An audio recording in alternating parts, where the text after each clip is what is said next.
नमस्कार दोस्तों, आप सभी का स्वागत है मेरे चैनल में। अस्सलाम वालेकुम। कैसे हो आप सभी लोग?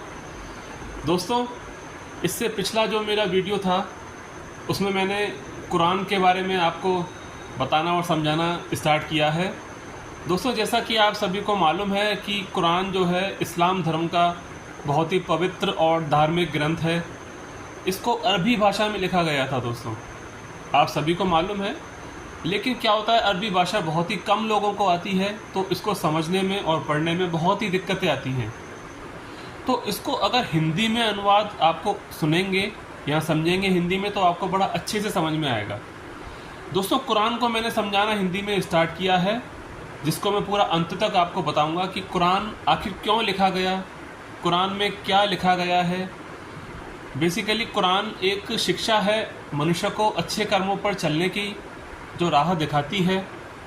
और मैं ये मानता हूँ हम सभी लोगों को कुरान की नॉलेज होना बहुत ज़रूरी है, चाहे वो बच्चा हो चाहे बड़ा हो। बेसिकली हम लोगों को सबको जीने का तरीका आना चाहिए। चलिए दोस्तों, जहाँ से मैंने कुरान को कल लास्ट वाले वीडियो में छोड़ा था, वहीं से मैं इसको आगे कंटिन्यू करूँगा। बेसिकली अभी कुरान का परिचय ही चल रहा है। परिचय में वो सब बताया जाता है जैसे कि आपको मैंने बताया था। कुरान के अंदर 114 अध्याय हैं। बेसिकली हर एक अध्याय में अलग अलग बातें कही गई हैं। तो परिचय में क्या है, जब हम इसका परिचय पढ़ते हैं तो परिचय में अध्याय के बारे में शॉर्ट में बताया गया है। जब हम अध्याय को अच्छे से स्टडी करेंगे तो हमको डीप नॉलेज मिलेगी उसकी। चलिए, जहाँ से हमने इसके परिचय को छोड़ा था वहीं से इसको आगे कंटिन्यू करते हैं। दोस्तों, बेसिकली आप सभी को मालूम है कि कुरान अल्लाह की किताब है, अल्लाह की सृष्टि निर्माण योजना है, उसमें सारी चीज़ें बताई गई हैं। दोस्तों, जैसा कि आपको मालूम है, जब आप स्कूल में पढ़ते थे, जब आप स्कूल जाते थे, तो आपके पास सब्जेक्ट होते थे। सब्जेक्ट अलग अलग होते थे, हिंदी भी, इंग्लिश भी, मैथ भी होता था। तो प्रत्येक किताब का एक विषय होता है। तो दोस्तों, उसी तरह कुरान का विषय यह है कि अल्लाह की सृष्टि निर्माण योजना, कि इस सृष्टि का निर्माण क्यों किया गया। बेसिकली दोस्तों, मनुष्य को अवगत कराया जाए कि अर्थात मनुष्य को यह बताए कि अल्लाह ने यह संसार किस लिए बनाया है, आखिर इस संसार में हमको क्यों लाया गया, हमारे को क्या करना है और क्या कारण है हमारे संसार में आने के पीछे का। तो दोस्तों, मनुष्य को धरती पर बसाने का उद्देश्य यह है कि मृत्यु से पहले के जीवन काल में मनुष्य क्या वांछित है और मृत्यु के बाद के जीवन काल में मनुष्य के साथ क्या घटित होने वाला है। ये सब हमको सीखना है, हमको जानना है। मनुष्य एक अमर रचना है, मनुष्य आता और जाता रहेगा। दोस्तों, ये जीवन काल ऐसे ही चलता रहेगा। आज हम लोग इस दुनिया में हैं, कल हम लोग इस दुनिया से चले जाएंगे, कुछ और मनुष्य पैदा हो रहे हैं, वो आएंगे, वो चले जाएंगे। तो इस तरह ये संसार चलता रहेगा दोस्तों। लेकिन हमको क्या करना है, इस संसार में हम क्यों आए हैं, तो ये जानना अति आवश्यक है। तो दोस्तों, इसके बारे में कुरान क्या कहता है, उसकी जीवन यात्रा मृत्यु के बाद भी जारी रहती है। जैसा कि मैंने आपको बताया, हम मरते हैं, दोबारा जन्म लेते हैं, तो ये जन्म मरण चलता रहता है। कुरान इस संपूर्ण जीवन यात्रा के लिए एक मार्गदर्शक किताब की हैसियत रखता है। मनुष्य को इस वास्तविकता से अवगत कराना, यही कुरान का उद्देश्य है और यही कुरान की वार्ता का विषय भी है। अल्लाह ने मनुष्य के एक अमर रचना की हैसियत से पैदा किया, फिर उसके जीवन काल को 2 भागों में बांटा। जानते हैं, उसका बहुत थोड़ा सा भाग मृत्यु से पहले है और उसका ज़्यादा से ज़्यादा भाग मृत्यु के बाद में आता है। तो दोस्तों, मृत्यु से पहले का जो काल होता है वो होता है परीक्षा काल। जब हम किसी एग्ज़ाम की या किसी पेपर की तैयारी करते हैं, वो हमारा परीक्षा काल होता है।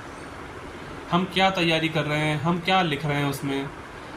और मृत्यु के बाद का जो काल है वह है परीक्षा फल के अनुसार, अच्छा या बुरा। जैसे हम एग्ज़ाम दे के आते हैं, हमारा परीक्षा फल भी वैसा ही होता है। हमने उसमें अच्छा किया तो अच्छा परीक्षा फल, हमने ख़राब किया तो ख़राब परीक्षा फल। तो बेसिकली क्या है, कुरान जीवन की इसी वास्तविकता के लिए परिचयात्मक पुस्तक की हैसियत रखता है। कुरान एक दृष्टि से उपकार करने वाले की ओर से पुरस्कार का अनुसरण है। अल्लाह ने मनुष्य को विशेष गुणों के साथ पैदा किया है। दोस्तों, मैं ये कहना चाहता हूँ, मनुष्य एक ऐसा प्राणी है जिसके अंदर कई सारे गुण होते हैं। फिर उसको पृथ्वी जैसे ग्रह पर बसाया जहां मनुष्य के लिए प्रत्येक किस्म का लाइफ सपोर्ट सिस्टम उपलब्ध है। हमको जीवन जीने के कई सारे सुविधाएं यहाँ पर हमको मौजूद हैं। कुरान का उद्देश्य यह है कि मनुष्य प्रकृति के इन पुरस्कारों से लाभान्वित होते हुए उपकार करने वाले को याद रखे, जो हमारे ऊपर उपकार कर रहा है, जिसने हमको ये जन्म दिया है। हमको उसका उपकार सदैव मानना चाहिए। पुरस्कारों का उपभोग करते हुए उपकार को भूल जाना मनुष्य को नरक का भागी बना देता है। हम जब उसके उपकार को भूल जाएंगे तो आप ये पूर्णतः मान लीजिए कि हम लोग नरक के भागी होंगे। कुरान वास्तव में इसी सबसे बड़ी वास्तविकता का अनुस्मरण है। आप कुरान को पढ़ें तो आप उसमें बार बार इस तरह के वर्णन पाएंगे कि अल्लाह की उतारी हुई वाणी है।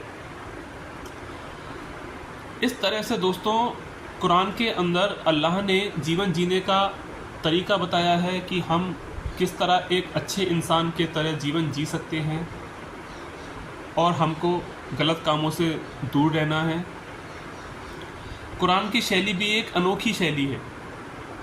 साधारणतः मानवकृत पुस्तकों का तरीका यह है कि उसमें चीज़ें एक लेखन क्रम के साथ लिखी होती हैं। आप देखते हैं कोई भी आप किताब या सब्जेक्ट पढ़ते हैं तो एक क्रम वाइज रहता है उसमें, अब ये आएगा, उसके बाद ये, उसके बाद ये। उसमें ए से जेड तक क्रमबद्ध रूप से चीज़ों का वर्णन किया जाता है, परंतु कुरान में इस प्रकार की शैली मौजूद नहीं। साधारण मनुष्य को प्रत्यक्षतः कुरान एक अक्रमबद्ध वाणी प्रतीत होती है। ये क्रमबद्ध वाणी नहीं है, परंतु वास्तविकता के अनुसार देखा जाए तो वह एक अत्यंत व्यवस्थित और क्रमबद्ध वाणी दिखाई गई। दोस्तों आगे हम कुरान में पढ़ेंगे तो कुरान का बेसिकली कुरान एक विशेष पहलू यह है कि उसका पाठक किसी भी क्षण उसके लेखक से कंसल्ट कर सकता है। वह बिना आदमी की बात को सुनता है, उसका उत्तर देता है। इसलिए कुरान के पाठक के लिए प्रतिक्षण यह संभव है कि वह अल्लाह के संपर्क स्थापित कर सके। दोस्तों अब मैं आपको बताऊंगा जिहाद क्या है। बेसिकली जिहाद का वर्णन भी कुरान में बड़े अच्छे से किया गया है। यह एक वास्तविकता है कि कुरान की शिक्षाओं में एक शिक्षा वह है जिसको जिहाद कहा जाता है, परंतु जिहाद शांतिपूर्ण प्रयास का नाम है। ये एक हमको ऐसा प्रयास है जिहाद जो हमको शांतिपूर्ण रहना सिखाता है, न कि किसी तरह की हिंसात्मक कार्रवाई का। इसमें कोई हिंसात्मक कार्रवाई नहीं करनी चाहिए हम लोगों को। दोस्तों आगे हम पढ़ेंगे इसमें कुरान की इस आयत में कुरान के माध्यम से जिहाद करने की शिक्षा दी गई है। और अगर मैं इसको आगे आपको बताऊं, यह सही है कि कुरान में कुछ ऐसी आयतें हैं जो युद्ध की अनुमति देती हैं। कुछ इसमें ऐसी बातें कही गई हैं जो युद्ध की अनुमति हमारे सामने आती है, परंतु यह आयतें मात्र युद्ध स्थिति के लिए हैं। वह मात्र आक्रमण के समय बचाव के अर्थ में है। जब कोई हमारे ऊपर आक्रमण करता है तो हमको अपना बचाव कैसे करना है, कैसे रहना है, क्या तरीका इस्तेमाल करना है, वो सारी चीज़ें कुरान के अंदर बताई गई हैं। तो कुरान को समझने के लिए एक महत्वपूर्ण बात यह है कि कुरान कोई कानूनी किताब नहीं है। इसमें कोई कानूनी कार्रवाई नहीं है। ये तो एक अल्लाह ने अपने बंदों को जीवन जीने का तरीका और रहने का तरीका कि हमको कैसे रहना, इस वजह से इस कुरान को लिखा गया है। तो बेसिकली कुरान की वाक शैली कानूनी नहीं है बल्कि आवाक है। इसका एक पहलू यह है कि दावती लेख में विशेष बल देकर उद्देश्य को प्राप्त करने के लिए तीव्रता की शैली को अपनाया जाता है। तो इसके अगर हम आगे देखें तो पैगंबर जो मोहम्मद थे उनके जीवन काल में 2 हिजरी का युद्ध हुआ, जैसा कि आप लोगों को मालूम होगा। यह युद्ध आक्रमण के समय अपने बचाव के लिए लड़ा था। उन्होंने अपने बचाव के लिए लड़ा था, किसी को परेशान करने के लिए युद्ध नहीं लड़ा था उन्होंने। इस युद्ध में आपको विजय प्राप्त हुई। युद्ध के बाद आपने विरोधियों के 70 व्यक्तियों को गिरफ्तार कर लिया। इसके बाद यह लोग युद्धबंदी की हैसियत से मदीना में लाए गए। इस घटना पर कुरान में यह आयत अवतरित हुई, किसी पैगंबर के लिए उपयुक्त नहीं है कि उसके पास कैदी हों जब तक वह धरती में अच्छी तरह रक्तपात न कर ले। इसके बाद अगर हम जानेंगे, परिचय में ही चलेंगे हम, जो लोग कुरान के माध्यम से सच्चाई की खोज करें उनको कुरान काम करने का 2 सूत्रीय कार्यक्रम देता है। अपने जीवन में अल्लाह के मार्गदर्शन का पूर्ण रूप से आज्ञा पालन करना और दूसरे मनुष्य को इस आसमानी मार्गदर्शन से अवगत कराना। दूसरे लोगों को भी इससे अवगत कराना चाहिए हम लोगों को। अल्लाह के बोध की अभिव्यक्ति जिन रूपों में होती है उसको जिक्र और इबादत और उत्तम व्यवहार और ईश परायण जीवन जय शब्दों में प्रस्तुत किया गया है। कुरान के माध्यम से जो लोग सच्चाई की खोज करें उनके व्यवहारिक कार्यक्रम का दूसरा भाग है कि उनको कुरान में अल्लाह की ओर आवाहन कहा गया है। कुरान के अनुसार जिहाद पूर्ण रूप से एक अराजनैतिक प्रक्रिया है। कुरान का वांछित मनुष्य अर्थात वह मनुष्य जो इन संसार में खुदा वाला मनुष्य बने, जो पालनहार की ओर एकाग्र रहकर जीवन व्यतीत करे। दोस्तों इसमें हम आगे पढ़ेंगे। तो इसमें दोस्तों बेसिकली अब परिचय में इतना ही था। मैंने आपको बताया कि क्या क्या तौर तरीके हैं हमारे, किस तरह से हमको जीना अल्लाह ने सिखाया है, किस राह पर हमको चलना चाहिए। अब इसके बाद जैसे मैंने आपको बताया था इसमें 114 अध्याय हैं। तो अब हम इसका पहला अध्याय शुरू करेंगे दोस्तों। इस पहले अध्याय का नाम है अल फातिहा। तो दोस्तों इस अध्याय में हम जानेंगे कि आखिर हमारे अल्लाह ने क्या हमको समझाने की जो बताया है, किस तरह से हमको जीना चाहिए। तो इसको हम स्टार्ट करने वाले हैं। शुरू अल्लाह के नाम से जो बड़ा कृपाशील अत्यंत दयावान है। संपूर्ण प्रशंसा अल्लाह के लिए है जो समस्त संसार का पालनहार है, अत्यंत कृपाशील और दयावान है, न्याय के दिन का स्वामी है। हम तेरी ही उपासना करते हैं और तुझसे ही सहायता चाहते हैं। हमको सीधा मार्ग दिखा, उन लोगों का मार्ग जिन पर तूने कृपा की, उनका मार्ग नहीं जिन पर तेरा क्रोध हुआ, और न उन लोगों का मार्ग जो मार्ग से भटक गए। तो इस पहले अध्याय में बेसिकली सब कुछ यही है कि हमको किस तरह से अच्छे मार्ग पर चलना चाहिए, क्या व्यवहार करना चाहिए, गलत रास्ते पर नहीं जाना चाहिए हम लोगों को। ये सारी चीज़ें अल्लाह ने हमको पहले अध्याय में बताई है। तो दोस्तों पहला अध्याय बहुत ही छोटा सा अध्याय है। इतनी सी बात अल्लाह ने हमको समझाने की कोशिश करी है। अब मैं अगले वीडियो में आपके सामने अपना दूसरा अध्याय लेकर आऊँगा। दोस्तों कैसा लग रहा है आपको कुरान को हिंदी में समझना और मेरे द्वारा समझाना?